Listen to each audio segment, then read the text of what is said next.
এখানে কতগুলো common double word আছে এবং কতগুলো প্রিপোজিশন আছে যেগুলো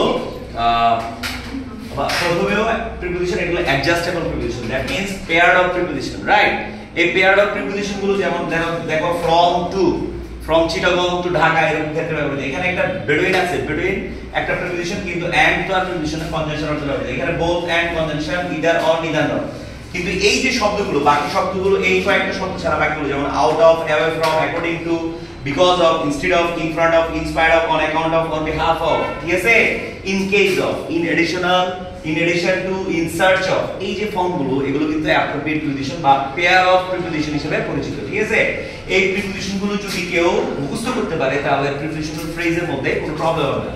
তো আমরা দেখতে পাচ্ছি যে অ্যাকচুয়ালি এখান থেকে প্রিপোজিশনাল ফ্রেজ শুরু, রুলস নাম্বার 11 থেকে শুরু করে সবগুলো প্রিপোজিশনাল ফ্রেজ, কারণ শুরুতে প্রিপোজিশন, শেষে প্রিপোজিশন, শুরুতে প্রিপোজিশন, শেষে প্রিপোজিশন, শুরুতে প্রিপোজিশন, শেষে প্রিপোজিশন, এই এতটুকু পর্যন্ত প্রিপোজিশনাল ফ্রেজ শুরু। তাহলে প্রিপোজিশনাল ফ্রেজের সংজ্ঞা কি?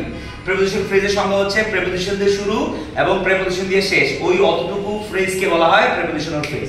এই প্রিপোজিশনাল ফ্রেজগুলো মুখস্থ করতে পারলেই অনেকগুলো প্রিপোজিশন আনসার করা যাবে। কিন্তু এখানে আরো কয়েকটা প্রিপোজিশন আছে, যেমন টাইম, মুভমেন্ট এবং কজ পেয়ার, যেগুলো যেমন from behind, from within, from among, তারপর হচ্ছে ফ্রম বিয়ন্ড, তারপরে from under, from down, from into, এরকম করে অনেকগুলো প্রিপোজিশন ফর্ম আছে যেগুলো শুধুমাত্র টাইম এবং মুভমেন্টকে মডিফাই করে। সুতরাং কোন একটা স্টুডেন্ট যদি এই ফর্মগুলো মুখস্থ করে, এখানে আছে প্রায় 60 অ্যাবাউট 60টা প্রিপোজিশন আছে যেগুলো ফর্ম মুখস্থ করলে মোটামুটি কমন করার সম্ভাবনা থাকবে।